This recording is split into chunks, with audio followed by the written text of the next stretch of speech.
A Way Out of the Israel-Palestine Conflict, a Swiss-Style Canton System. By David T. Beito. Published June 5, 2023. A recent article in Foreign Affairs stated the self-apparent, the fact of a one-state reality has long been obvious to those who live in Israel and the territories it controls and to anyone who has paid attention to the inexorable shifts on the ground. The article points to several factors, such as the spread of settlements, that negate the possibility of a separate Palestinian state.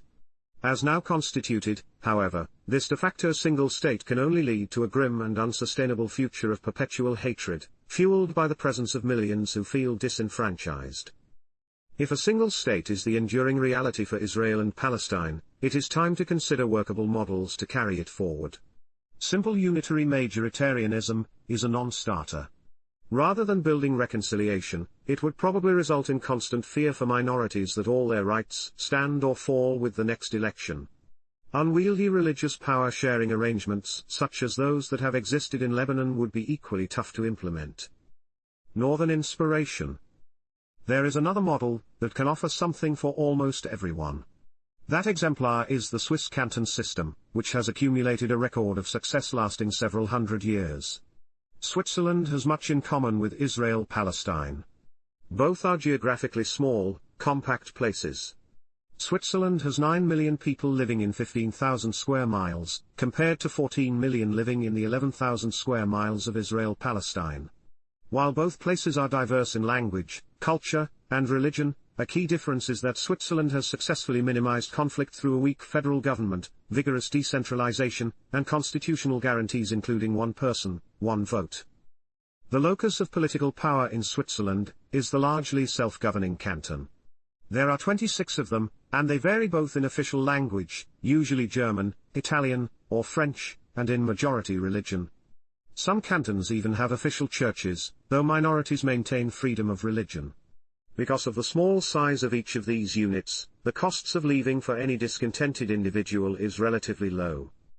In great part because of the canton system, Switzerland was better able than its neighbors to weather the carnage of the Reformation.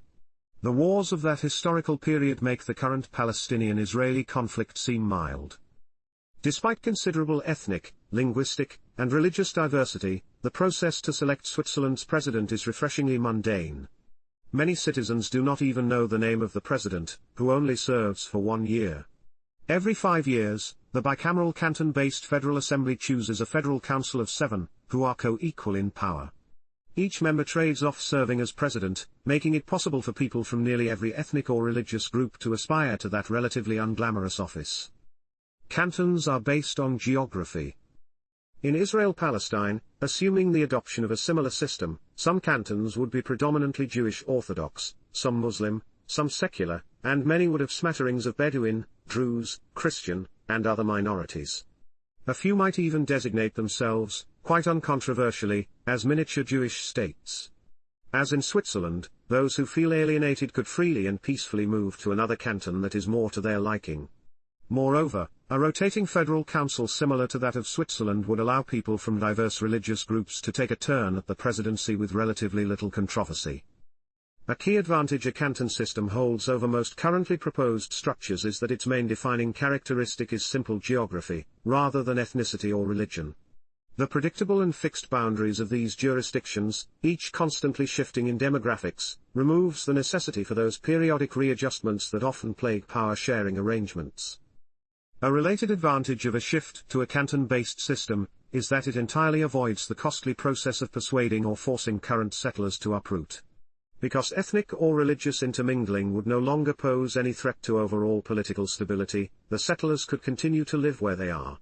A canton-based system would create opportunities for peaceful coexistence between settlers and Arabs and the spread of mutually beneficial commerce, instead of the current climate of fear which often characterizes those areas. Proposals to implement cantons in Israel-Palestine are not new. Some of them date back nearly a century.